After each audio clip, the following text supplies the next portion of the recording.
Salam xanımlar, necəsiz?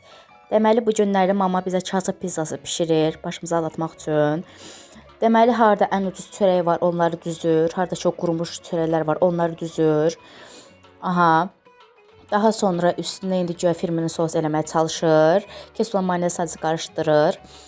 Daha sonra güya estetik eləməyə çalışır və bunları yaxır ki, normal görsənsin. Aha. Daha sonra üstünə harda ucuz bir 2 manatlıq səska var, o endirimdə olur, onları tökür. Aha, özü çox tökür ki, çatsın.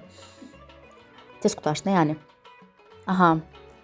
Daha sonra düzdür, burada biraz çaş-baş qaldım. Harda görsənim ki, bir pizzanın üstünə turş xiyar vursun, amma mama vurub.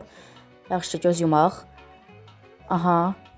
Daha sonra üstünə pomidor da töküb. Əlaqəsi oldu, amma eybi yox, dadlı idi əsl. Aha, sonra üstünə hollad pendiri tökdü və belə bir pizza ilə başımızı aldatdı. Sobanı 200 dərəcə qızdırın. Düzdür, kasıb pizzası olsa da dadlı idi. Məsləhət görürəm, hamı bişirsin, yesin. Hələlik.